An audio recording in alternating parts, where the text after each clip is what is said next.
नमस्कार शेतकरी बांधवांनो, मी शुभम. आजचा व्हिडिओ सुरू करण्यापूर्वी एक प्रश्न विचारतो. तूर पेरल्यानंतर तुमच्या मनात सर्वात मोठी अपेक्षा काय असते? जास्त उत्पादन? नक्कीच. पण जरा वेगळा विचार करूया. तूर पिकात जास्त उत्पादन घेणारा आणि सरासरी उत्पादन घेणारा शेतकरी यांच्यात नेमका फरक काय असतो? तो फरक नेहमी खतांमध्ये नसतो. तो फरक नेहमी औषधांमध्येही नसतो. तो फरक महागड्या बियाणांमध्ये नसतो.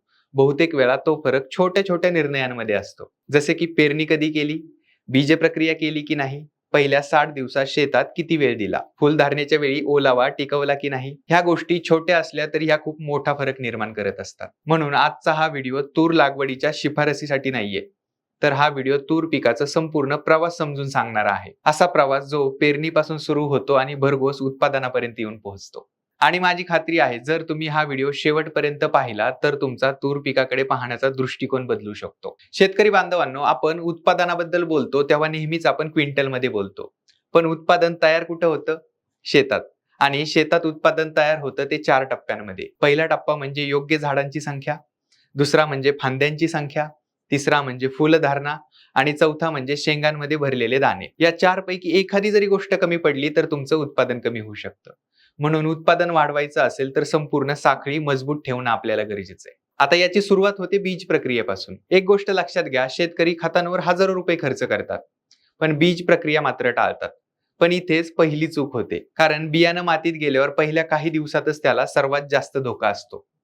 तो असतो बुरशीचा, मातीतील रोगांचा आणि सुरुवातीच्या वाढीतील अडथळ्यांचा. मी नेहमी एक उदाहरण देत असतो. जर शरीराची रोगप्रतिकारक शक्ती चांगली असेल तर आजाराशी लढणं अधिक सोपं जातं ना. अगदी तसंच तूर पिकाचंही आहे. पहिले 20 ते 25 दिवस म्हणजे पिकाचा पाया, आणि या काळात जर रोप निरोगी राहिलं तर पुढे दिलेल्या प्रत्येक खतांचा रोपाला फायदा होतो. म्हणून बीज प्रक्रिया हा खर्च नसून गुंतवणूक आहे, हे मात्र लक्षात घ्या. शेतकरी मित्रांनो, तुम्हाला बीज प्रक्रिया 3 टप्प्यांमध्ये करायची. पहिला टप्पा आहे बुरशीनाशक प्रक्रिया.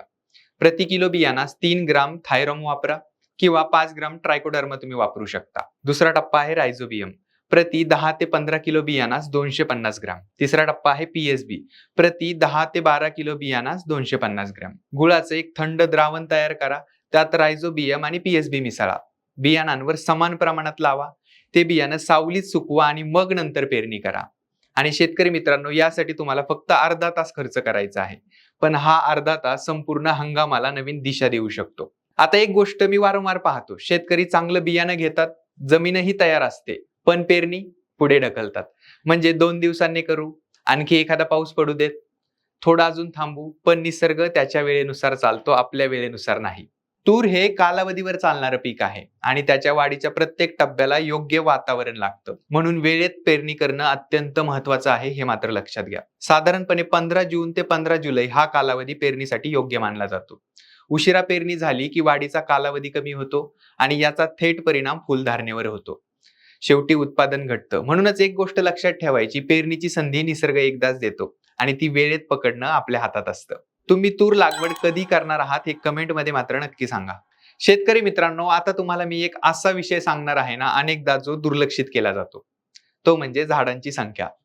शेतकरी खतांवर चर्चा करतात, औषधांवर चर्चा करतात, पण झाडांची संख्या मात्र तपासत नाही. पण प्रत्यक्षात उत्पादनाची सुरुवात जी आहे ती इथूनच होते. म्हणजे जर दाट पेरणी झाली तर झाडांमध्ये स्पर्धा वाढते. पाणी, अन्नद्रव्य, सूर्यप्रकाश या सगळ्यांसाठी स्पर्धा चालू होते. झाड उंच वाढतात, मात्र फांद्या कमी येतात. दुसरीकडे खूप विरळ जर पेरणी झाली तर जमिनीचा पूर्ण वापर होत नाही. आणि पेरणीनंतर 15 ते 20 दिवसांनी शेतात फेरी मारा. जिथे उगवण कमी आहे तिथे गॅप फिलिंग करा, कारण प्रत्येक रिकामी जागा म्हणजे संभाव्य उत्पादनाचं नुकसान ठरू शकते. आता मी तुम्हाला तूर पिकाबद्दलची सर्वात महत्वाची गोष्ट सांगतो. तूर पिकाचा निकाल काढणीच्या वेळी लागत नाही, तो पहिल्या 60 दिवसात लागायला सुरुवात होती. याच काळात मुळांची वाढ होते, फांद्यांची पायाभरणी होते आणि भविष्यात झाड किती शेंगा धारण करणार आहे याची क्षमता तयार होत असते. समजा 2 शेतकरी आहेत, दोघांनी एकाच दिवशी पेरणी केली, एकच जात, एकच जमीन, एकसारखा पाऊस. पण पहिले शेतकरी पहिल्या 45 दिवसात तण नियंत्रण करतात, वेळेवर कोळपणी करतात, शेताची नेहमी पाहणी करतात. आणि दुसरे शेतकरी काय म्हणतात, नंतर बघू, म्हणजे पुढे ढकलतात. काढणीच्या वेळी दोघांच्या शेतात भरपूर फरक दिसून येतो, कारण उत्पादन काढणीच्या दिवशी वाढत नाही, तर ते सुरुवातीच्या दिवसात तयार होत असतं, हे मात्र लक्षात घ्या. म्हणून पहिले 60 दिवस तूर पिकाची गुंतवणुकीची वेळ आहे.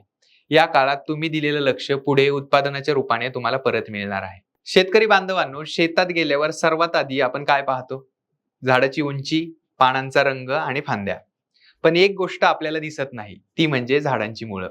आणि खरं सांगायचं तर तूर पिकाचं अर्ध्यापेक्षा जास्त यश जमिनीखाली ठरत असतं. कारण वरचा भाग आपण पाहू शकतो, पण मुळं दिसत नाहीत. पण संपूर्ण झाड त्याच्यावर उभं असतं. सुरुवातीच्या काळात जर मुळांची वाढ चांगली झाली, तर तूर पीक दुष्काळाचा चांगल्या प्रकारे सामना करू शकतं. अन्नद्रव्य अधिक कार्यक्षमतेने घेऊ शकतं आणि पुढे फुलधारणा देखील चांगली होते. म्हणूनच सुरुवातीच्या 45 दिवसात माती भुसभुशीत ठेवणं, तण नियंत्रण करणं आणि ओलावा टिकून ठेवणं खूप महत्वाचं आहे. आता एक गोष्ट समजून घ्या, तूर हे कडधान्य पीक आहे आणि कडधान्य पिकाचं एक मोठं वैशिष्ट्य असतं, त्याच्या मुळावर गाठी तयार होतात. या गाठींमध्ये रायझोबियम जीवाणू काम करत असतात आणि हे जीवाणू काय करतात? हवेतील नायट्रोजन पकडतात आणि पिकाला उपलब्ध करून देतात. म्हणजे निसर्गाने तयार केलेली एक छोटी खत फॅक्टरीच आहे असं तुम्ही समजू शकता. म्हणूनच बीज प्रक्रियेमध्ये रायझोबियम वापरणं अत्यंत महत्वाचं ठरतं. पेरणीनंतर साधारण 35 ते 45 दिवसांनी काही झाडं हलक्या हाताने उपटून पहा. मुळांवर जर चांगल्या गाठी दिसत असतील तर तुमचं पीक योग्य दिशेने चाललेलं आहे असं समजा. शेतात निरीक्षणाची ही सवय तुम्हाला अनेक निर्णय घेण्यास मदत करू शकते. आता अशा विषयाकडे वळूया ज्याच्याकडे अनेक शेतकरी अजूनही पूर्णपणे गांभीर्याने पाहत नाहीत, तो म्हणजे तण. शेतकरी बांधवांनो, तण फक्त जागा व्यापत नाही, तर ते तुमच्या पिकाचं अन्न खातं, तुमच्या पिकाचं पाणी घेतं, तुमच्या पिकाचा सूर्यप्रकाश घेतं आणि अनेक किडी आणि रोगांसाठी घर बनतं. म्हणून मी नेहमी सांगतो की तणाशी स्पर्धा करणाऱ्या पिकाला सोडू नका, तर तण आधी उपटून काढून टाका. विशेषतः पेरणीनंतर पहिले 45 दिवस अत्यंत महत्वाचे असतात. या काळात तण नियंत्रण केलं नाही तर उत्पादनावर थेट परिणाम होतो. म्हणून वेळेवर निंदणी करा आणि कोळपणी करा. शक्य असल्यास माती भुसभुशीत ठेवा. आणि कोळपणी म्हणजे फक्त तण नियंत्रण नाहीये, तर मुळांच्या वाढीसाठी मदत करणारी एक प्रक्रिया आहे. शेतकरी बांधवांनो, पानं पिवळी पडली की अनेकदा पहिला विचार काय येतो? रोग आलाय. पण प्रत्येक वेळी तसं नसतं. अनेकदा जास्त पावसामुळे काय होतं? मातीतील नायट्रोजन वाहून जातो. कधी मुळांना पुरेसा श्वास मिळत नाही, कधी अन्नद्रव्याचं शोषण कमी होतं, तर कधी पानं पिवळी दिसू लागतात. अशा वेळी घाईघाईने औषध फवारण्यापेक्षा कारण समजून घेणं अत्यंत महत्वाचं आहे. कारण योग्य निदान म्हणजे अर्धा उपचार. अशा परिस्थितीत आधी कारण समजून घ्या आणि मग नियोजन करा. कारण प्रत्येक शेत वेगळं असतं, प्रत्येक माती वेगळी असते. आता एक गोष्ट लक्षात घ्या, NPK म्हणजे सर्व काही असं नाही. अनेकदा शेतकरी काय म्हणतो, मी सगळं केलं पण पीक जोमात येत नाहीये. अशा वेळी समस्या सूक्ष्म अन्नद्रव्यांमध्ये असू शकतं. जसं की झिंक, सल्फर, बोरॉन ही नावं जरी लहान दिसत असली तरी त्याचं कार्य खूप मोठं आहे, विशेषतः फुलधारणा आणि शेंगाभरणीच्या काळात. म्हणून शक्य असल्यास माती परीक्षणावर आधारितच निर्णय घ्या. शेतकरी बंधूंनो, आता आपण तूर पिकाचा रोड मॅप एकदा समजून घेऊयात. 0 ते 15 दिवस उगवण, निरोगी रोप आणि आवश्यक असल्यास गॅप फिलिंग. 15 ते 45 दिवस तण नियंत्रण, मुळांची वाढ आणि गाठींची निर्मिती. 45 ते 75 दिवस फांद्यांची वाढ, झाडांना आकार तयार होणं आणि पुढील उत्पादनाची तयारी सुरू करणं. शेतकरी बांधवांनो, आता आपण अशा तंत्रज्ञानाबद्दल बोलणार आहोत जे अनेक संशोधनामध्ये प्रभावी आढळलं आहे. पण अजूनही अनेक शेतकरी नियमितपणे त्याचा वापर करत नाहीयेत आणि ते म्हणजे शेंडा खुडणी. शेतकरी बांधवांनो, एक गोष्ट लक्षात घ्या. आपल्याला काय वाटतं की झाड जितकं उंच तितकं चांगलं, पण तूर पिकात हे नेहमी खरं नसतं. कारण उत्पादन झाडाच्या उंचीवर ठरत नाही, तर उत्पादन ठरतं फांद्यांवर, फुलांवर आणि शेंगांवर. तुरीच्या झाडाचे मुख्य खोड सतत वर वाढत राहतं. यामुळे काय होतं? झाडाची जास्त ऊर्जा उंची वाढवण्यात खर्च होते. पण आपण जेव्हा योग्य वेळी शेंडा खुडणी करतो तेव्हा झाडाची वाढ बाजूच्या फांद्यांकडे वळते आणि इथूनच उत्पादन वाढीची प्रक्रिया सुरू होते. शेतकरी मित्रांनो, जेव्हा तुमच्या तूर पिकामध्ये 2-3 फुलं दिसायला चालू होतील त्यावेळी तुम्ही शेंडा खुडणी करणं अत्यंत गरजेचं आहे. ही प्रक्रिया करताना झाडाच्या वरच्या वाढीचा टोकाचा भाग जो आहे तो हलक्या हाताने काढून टाकायचा आहे. यासाठी कुठल्याही महागड्या यंत्राची गरज तुम्हाला नाहीये. फक्त योग्य वेळ महत्वाची आहे. शेतकरी बंधूंनो, तुम्ही याआधी तूरमध्ये शेंडा खुडणी केली आहे का? आणि जर केली असेल तर तुमचा अनुभव आम्हाला कमेंटमध्ये सांगा. कारण अनेक शेतकरी इतर शेतकऱ्यांच्या अनुभवातून शिकत असतात. आता तूर पिकाच्या सर्वात संवेदनशील टप्प्याकडे वळूयात, फुलधारणा. शेतात फुलं दिसायला लागली की शेतकरी आनंदी होतात आणि हे स्वाभाविक आहे. पण अनुभवी शेतकरी काय करतात? फक्त फुलं बघत नाहीत, तर तो विचार करतात यापैकी किती फुलं शेंगांमध्ये रूपांतरित होणार. कारण उत्पादन फुलावर ठरत नाही, तर उत्पादन टिकून राहिलेल्या फुलांवर ठरतं. म्हणून फुलधारणेचा काळ हा अत्यंत महत्वाचा मानला जातो. आता प्रश्न आहे की फुलगळ का होते? हा प्रश्न जवळपास प्रत्येक तूर उत्पादक विचारतो. फुलं भरपूर आली होती पण गळून गेली. हे का होतं? सर्वात मोठं कारण असू शकतं ताण, पाण्याचा ताण, अन्नद्रव्याची कमतरता किंवा वातावरणातील बदल. आता एक गोष्ट समजून घ्या, जेव्हा झाडाला वाटतं की उपलब्ध संसाधनामध्ये आपलं फुलांचं पोषण करणं शक्य नाहीये, तेव्हा ते काही फुलं स्वतःहून गाळतं. ही झाडाची नैसर्गिक संरक्षण यंत्रणा आहे असं तुम्ही म्हणू शकता. म्हणून फुलगळ नेहमी रोग किंवा कीड असते असं नाही. अनेकदा ती ताणाची प्रतिक्रिया देखील असू शकते. यासाठी फुलधारणेच्या काळात ओलावा टिकवणं अत्यंत महत्वाचं आहे. जर कोणी मला विचारलं की तूर पिकात उत्पादन ठरवण्याचा महत्वाचा काळ कोणता, तर माझं उत्तर असेल फुलधारणा ते शेंगा भरणे. कारण याच काळात उत्पादन प्रत्यक्ष आकार घेत असतं असं आपण म्हणू शकतो. आणि जर या काळात पाण्याचा ताण आला, अन्नद्रव्यांची कमतरता असेल किंवा जर शेताकडे दुर्लक्ष झालं तर याचा थेट परिणाम तुमच्या उत्पादनावर होणार आहे. म्हणून याच काळात शेतात नियमित पाहणी करणं अत्यंत आवश्यक आहे. आठवड्यातून किमान 2 वेळा तरी शेतात फेरी मारा. फक्त बांधावरून पाहू नका, तर शेतात आतपर्यंत जा.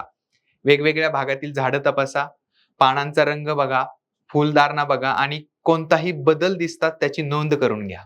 शेतकरी बांधवांनो, आज महाराष्ट्रातील शेतीची खरी परीक्षा पावसाची नाहीये, तर पडलेलं पाणी जपण्याची आहे. काही शेतकरी कमी पावसातही चांगलं उत्पादन घेत आहेत, तर काही शेतकरी जास्त पावसातही अडचणीत येतात. फरक कुठे असतो? फरक असतो पाणी व्यवस्थापनात.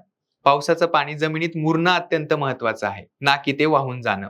म्हणून शेतकरी बांधवांनो, सरी वरंबा पद्धतीचा उपयोग करा. ओलावा अधिक काळ टिकतो, मुळांना आवश्यक वातावरण मिळतं आणि दुष्काळी कालावधीचा परिणाम देखील कमी होतो. जर तुमच्याकडे सिंचनाची सुविधा असेल तर एक 4 टप्पे आहेत, ते तुम्हाला कधीही विसरायचे नाहीयेत. पहिला टप्पा आहे अंकुरण, म्हणजे अंकुर फुटण्यासाठी ओल गरजेची असते.